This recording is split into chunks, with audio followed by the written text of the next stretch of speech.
G-Unit Talkit instrument. Wagwan fata Kalansa chichina rispata Sepita Uireta karemerwa TJ Lulu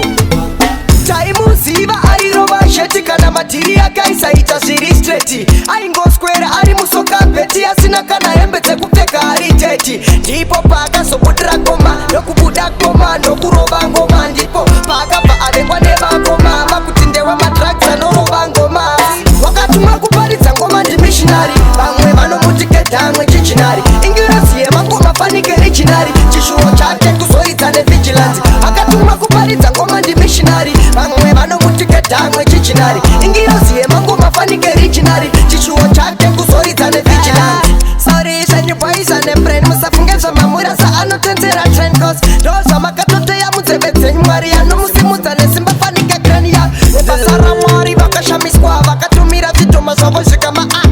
Zvitsero zvavo ndokubva pakiswa Ndokukwana first 11 indabva tangiswa Wakatuma kuparidza ngoma ndi missionary Vamwe vanomutiketa amwe chichinari Ingirasiye mangoma fanike richinari Chishuo chake kuzoridza nevigilance Akatuma kuparidza ngoma ndi missionary Vamwe vanomutiketa amwe chichinari Ingirasiye mangoma fanike richinari Chishuo chake kuzoridza nevigilance Taimuziva airova sheti kana matiri akaisa ita zviri straight Aingo square ari musoka beti asina kana hembe dzekupfeka ari teti Ndipo pakazobudira goma nokubuda goma nokurova ngoma Ndipo pakabva avengwa nevangoma vakutindewe madrugs anorova ngoma Wakatuma kuparidza ngoma ndi missionary Vamwe vanomutiketa amwe chichinari Ingirasiye mangoma fanike richinari Chishuo chake kuzoridza nevigilance Akatuma kuparidza ngoma ndi missionary Vamwe vanomutiketa amwe chichinari Ingirasiye mangoma fanike richinari Chishuo chake kuzoridza nevigilance Sorry shenyu boys and them brain Musafunge mamura sa anotenzera trend Cause doza makatote ya muzebetse Mwari ya no musimuta nesimba fanike krenia Ebasara mwari vakashamiswa Vakatumira vitoma zvavo zvikama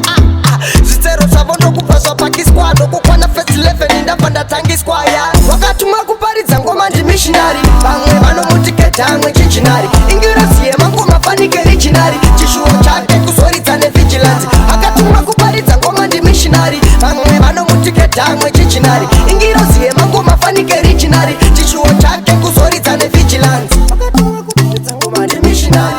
Vanomutiketa amwe chichinari Ingirasiye mangoma fanike richinari Chishuo chake kuzoridza nevigilance Akatuma kuparidza ngoma ndi missionary Vamwe vanomutiketa amwe chichinari Ingirasiye mangoma fanike richinari Chishuo chake kuzoridza nevigilance